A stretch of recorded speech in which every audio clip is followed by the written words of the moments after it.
What are your goals? Why is it that you're doing all of these workouts, you're doing your dieting? What is all this for? Now, in this video, I'll be sharing with you why it's important for you to do some goal setting and the purpose of all of it, putting action plans, as well as 6 steps on how you can try to set your goals. This is Marge and you're watching Fitzploration, where you can find lots of tips and ideas on how to stay fit while having fun.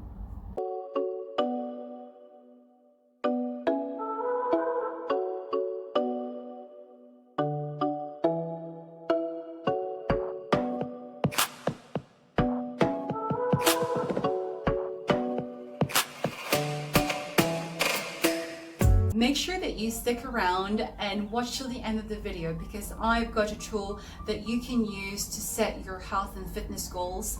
And also, if you would like more of these kinds of videos, click on that like button and subscribe so that you are able to find out more when I release any videos. Also, it really does help my channel, as well as it lets me know what it is that you would like to know more of and how I can help.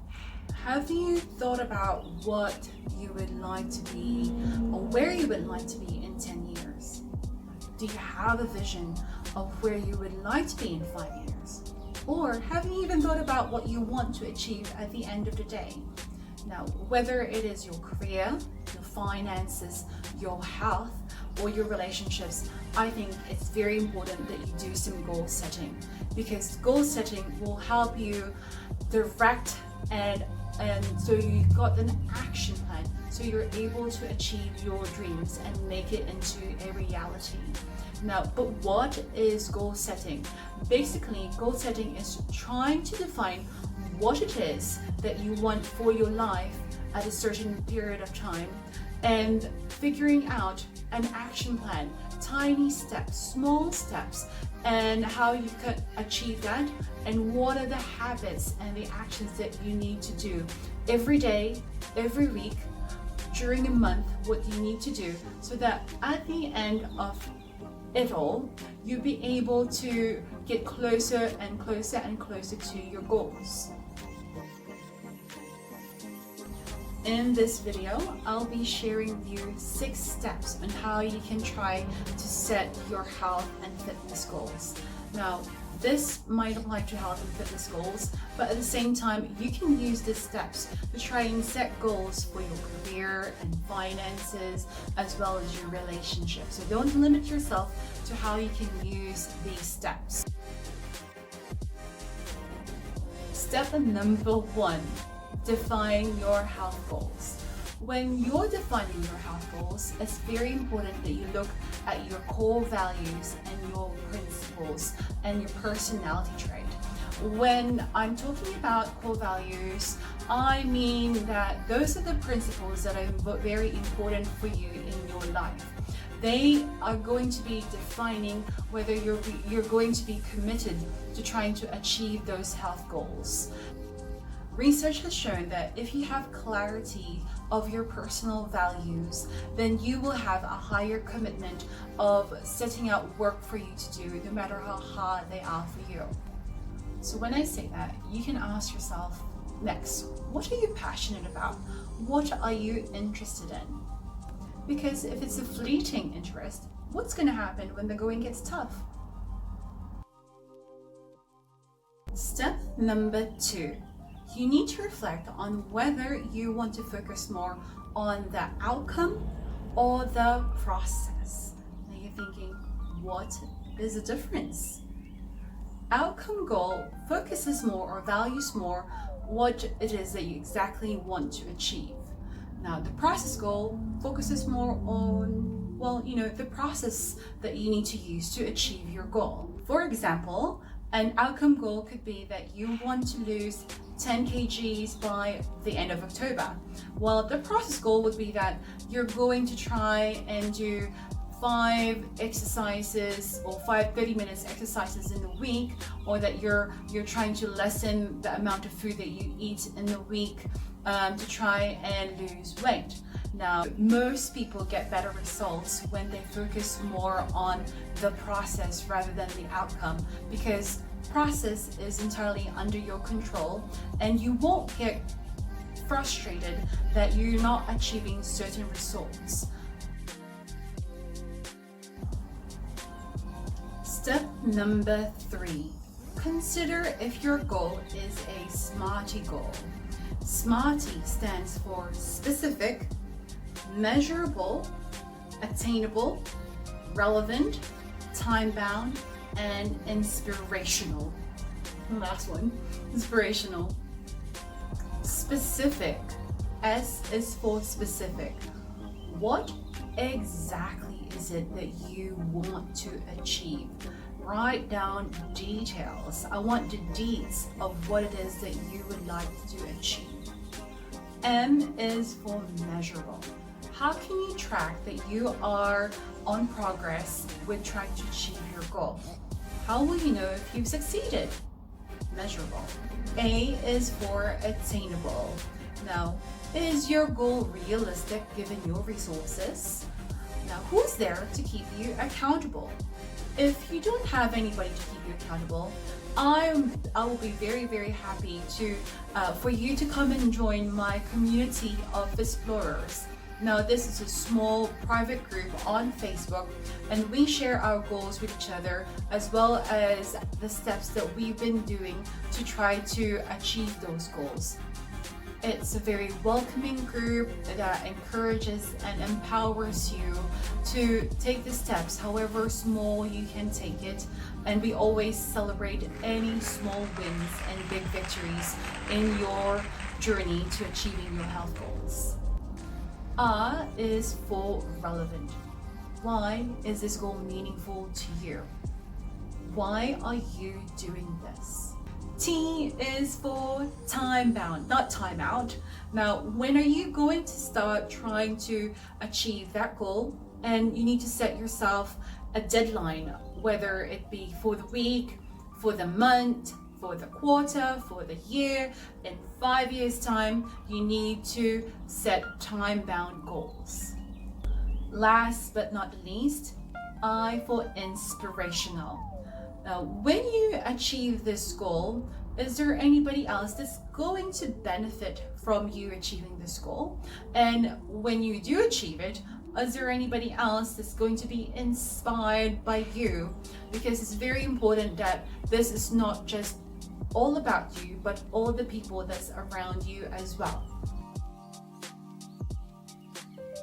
Step number 4, align and make plans. Now, it's very important that once you have sat down and answered all those hard-hitting questions, that you make plans, because I love that quote when it says, a goal without plan is really just a wish. Now, with your fitness goal in mind, you can create a plan of how you would like to achieve it in the next 10 years. That is your lifetime goal. What your plan is in the next 5 years, your long-term goal, or a short-term goal, like what you would like to achieve in 1 year. And then you can break it down into 1 year, like monthly goals and weekly goals and daily goals. One important, very, very important part of this step is that you have got to narrow down what it is that you need to do daily in order to create a habit. Because you don't want something that's just a quick fix. You want something that becomes a habit and which eventually becomes a lifestyle. You want it to be a habit just because you don't want a quick fix. You want it to become a lifestyle so that you're not struggling every month in order to achieve your goal. Now, many people think that it takes 21 days for somebody to build a habit. And that's why you've got lots of challenges, a 21-day challenge of trying to stay active or trying to lose weight. But actually, a study has shown that for something to become a habit, it takes 66 days. So that's more than 2 months. And for it to become a lifestyle, it would be 90 days of doing something daily before it becomes a lifestyle and becomes automation for you. You don't have to think about it. So for me, if you really want to build and create a habit and make it into a lifestyle, I've got my 21, 66, 90 rule. 21 meaning it takes 21 days for you to create a routine. 66 days for that routine to become a habit, and 90 days for that habit to become a lifestyle. Most importantly, do not forget the power of now. Now, you could have had like a bad morning, you've ate so much already, and at the same time you forgot to exercise. But guess what? There is still now. You can do something about it, and you don't have to wait until tomorrow for you to start making those plans and putting those plans into actions. You can seize the day and do something now that tomorrow you'll be thankful for that you actually managed to achieve it. Step number 5, prepare yourself for setbacks and stumbling blocks. Every goal that's worthwhile to achieve, you'll be experiencing challenges and difficulties. So you've got to prepare yourself for the worst. For example, I'm sure a lot of people have started the year 2020 thinking that it's going to be the amazing decade that they planned themselves in their heads. But then COVID happened, and there's lockdown, gyms have closed, and you're locked down with all the snacks in your cupboard, and sometimes people don't have the right facilities in their homes to do their workouts. What do you do? Now, got to prepare yourself for the worst.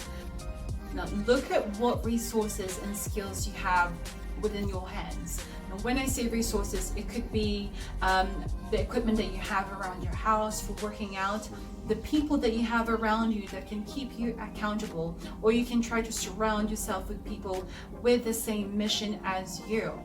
There will be your mastermind, there will be your community, there will be your champions that's going to encourage and empower you when you are feeling down and when you're experiencing some challenges. Now, you can use those resources and plan in advance. With this step, you can ask yourself, what is it that can try to derail you from your goals? And how are you able to avoid it or minimize that risk?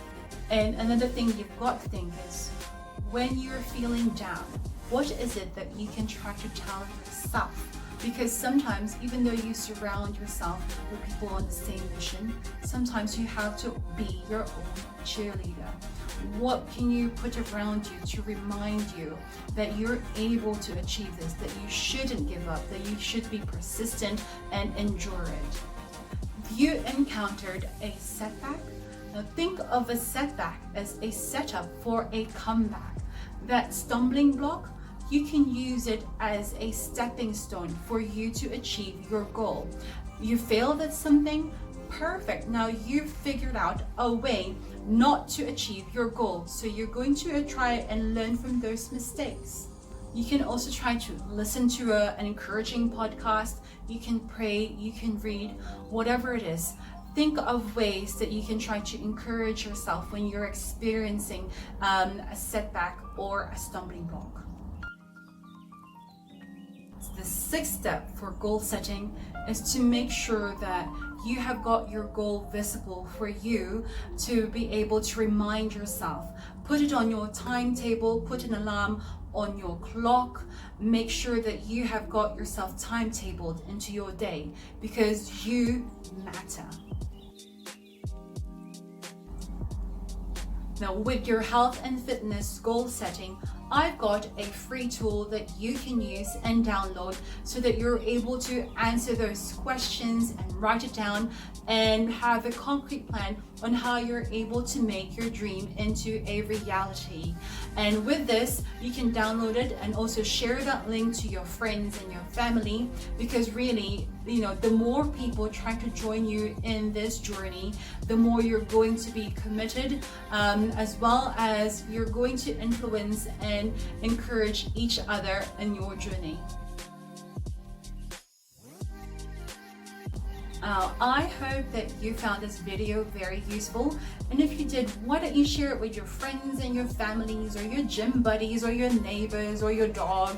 And you know, sharing is caring. If you like this video, don't forget to click that like button and subscribe.